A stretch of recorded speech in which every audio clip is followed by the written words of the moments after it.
Hey guys, today I'm going to review a special product which is the YI-M1 camera.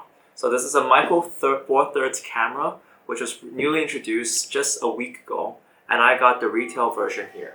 I got ordered off the Chinese retailer JD, and this is what you can expect from the international release as well. So this product was crazy because when it was introduced in Germany in the Photokina, people were crazy about it because it was so competitively priced, and it seemed to have some really good interesting specs, including a Sony-made micro four thirds sensor. So instead of actually going out and making the sensor themselves, they just took one from Sony, and this is actually a sensor that's used in quite a lot of very expensive cameras. In terms of looks, this camera kind of copied off a Leica system, or what some people would say a Samsung system. So it actually looked quite amazing, and a lot of people were pretty impressed. So I'm pretty excited to see what this actual product is all about. I actually managed to get it early, a few days early before the actual full release in China.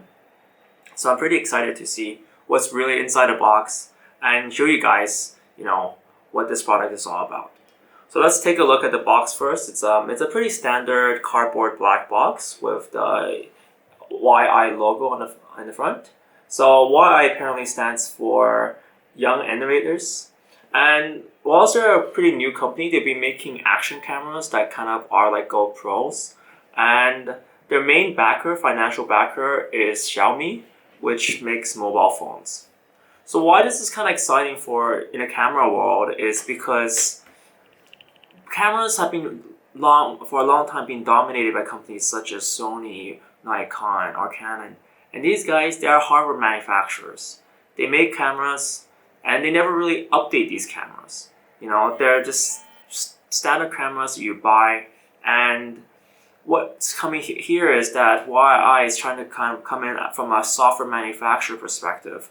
They're trying to give you updates, to this camera. They're promising updates to this camera pretty much like every month or so.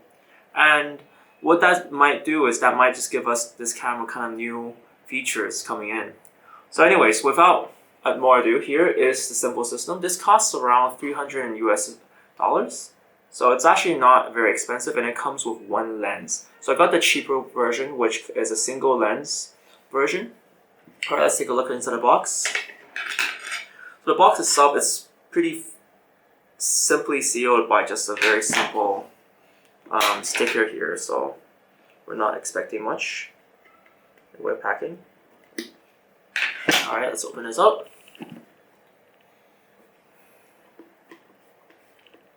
All right, so ta-da! So that looks actually quite nicely laid out. You got the camera on top and the single lens here. So let's take a look at the camera first.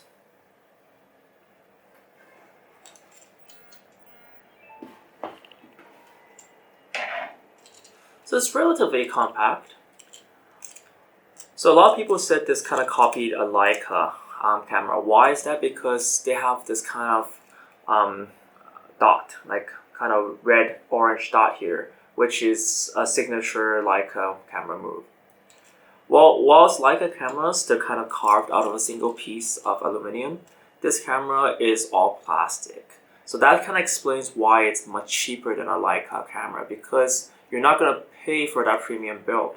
However, you do have to remember that the sensor is from Sony, and they publicly announced that this is a nice Sony sensor. So they're not cheapening up on the insides, but the outsides, it definitely to me feels very light. Well, that's actually good for me, because the reason why I bought this camera was because I wanted something to kind of bridge between a smartphone and a proper camera. I'm not very interested in carrying heavy gear with me all the time. So being light is actually a good thing, and it seems to be reasonably durable. The price is probably the biggest attractive point for me, because I don't really want to spend that much on a camera upgrade. And having the interchangeable lens means I can upgrade this over time instead of putting up a huge investment up front. All right, here there are no instructions in the box, so okay, good luck. And we don't really need to do that. Let's see, the battery slots here. Let's see, where's the battery? So right now you can probably kind of try to lift off the foam here. Oh, there are instructions, never mind. What's wrong? So I'm just going to tell you guys, inside the bat, we have one battery. We have a strap included. We have a lens cloth. Both these instructions are in Chinese. Oh, actually there's an English one halfway through. It's just explaining what it is. So 2 instruction booklets, one in Chinese, one in English. And we got a charger. So this is a standard USB type charger. Here we got a USB cable. This is actually very, very small. It's a standard USB charger. And that's one of the great things about modern cameras these days. You really don't have a separate large charger you have to carry with you. And this is, I expect, a pretty standard USB cable. Yeah. Alright, so let's place the battery inside. Let's see how it goes. So right off bat, they have match the signs up.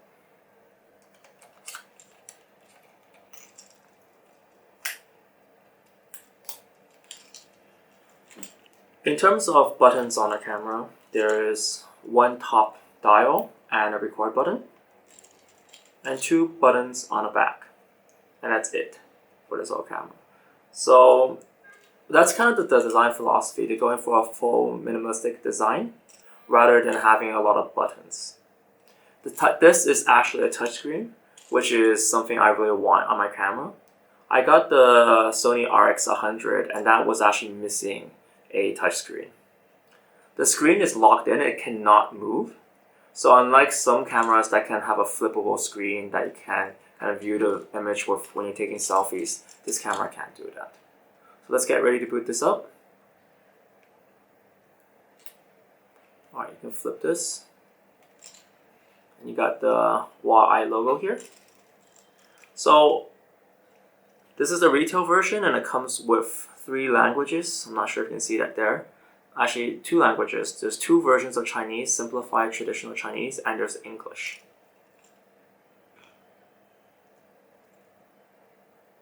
There doesn't seem to be any additional language choices. So I've chosen English, and I'm here to set the time and date. So today is September the 29th.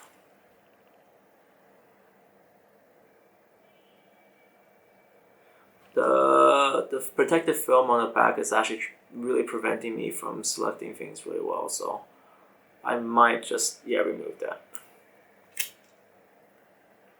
I'm not a big believer in protective films. I haven't bought a bag or any protective screen cover for this, so I'm just hoping that it's made out of something strong. Well, from a touch, it actually feels like plastic. So, and like these screens are protected by Gorilla Glass, this is protected by plastic, so you probably want to look for a screen protector for this. Alright, let's get this started. So now we're missing a lens. Okay, let's put the lens on.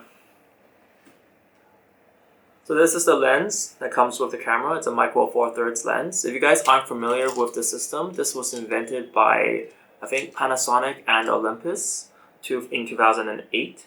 What they have is basically a kind of open system where you can, any manufacturer that manufactures with the micro four thirds system can swap lenses from different brands. This means you can actually put a E lens on, or you can put lenses from Panasonic, Olympus, and any other manufacturing for micro four thirds. That's probably one of the biggest reasons why I didn't buy a second lens for this, because I know I can expand when I'm ready to expand.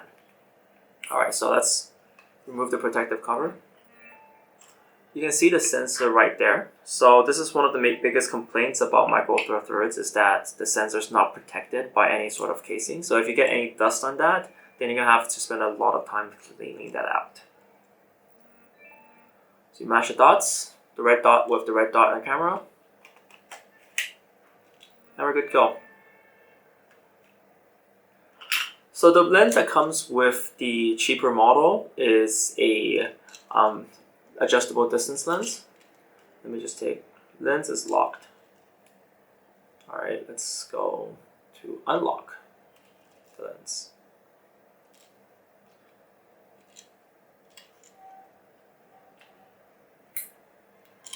All right, okay. So I'm there, so now you can see me in my camera. So just to fill it in, this was a 12 to 40 millimeter zoom lens. And it is 3.5 to 5.6 aperture. So it's not a very fast lens. It can do the job most of the time, I guess. But if you're a professional photographer, you can definitely swap these lenses out for prime lens. The more expensive version of this comes with a prime lens, so that's something good if you're looking forward to that, and you can definitely buy the 2-lens package. All right, in terms of shooting, we're good to go. Let's take the first picture. All right. So where does it save the photos? It saves it in the slot. There are no, in the box, there are no SD cards, which is something that I'm quite surprised about. Yep. So you have to buy your own SD cards for this. You do have an HDMI out and a USB out for charging and for data transfer. In terms of connectivity, this camera has Bluetooth connectivity and I think Wi-Fi. Let me just confirm that. I will be making a video later about how the connectivity works, because that's one of the main things that I'm interested about in this camera. It's because it's meant to kind of be able to connect your phone and take and transfer those photos onto your phone as you take them. So rather than kind of just getting a card out, putting it into a card reader, putting it on your phone, on your computer, here we just want to shoot, put it on our phone, and we're good to go for Instagram or for Facebook or for whatever photo I'm taking app. So anyways, that's it for now.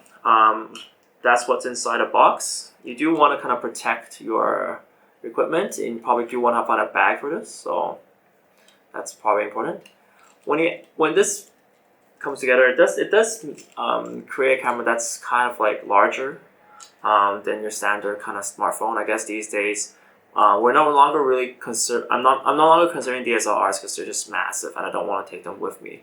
But this lens is actually quite huge. So anyways, guys, if you guys have any questions about this camera, please do ask on the comments below. I'll try to answer them as much as possible, and I'll try to send some pictures and some videos. This does record 4K, so that's something that I'm looking forward to for 4K video. And it does seem to have supposedly quite good image quality, so I'm going to take some photos myself and I'm going to put them online. So guys, thank you so much for watching. If you guys have any questions or anything about this camera, then please do put them below and I'll try to answer them in the days to come. Thank you guys so much for watching.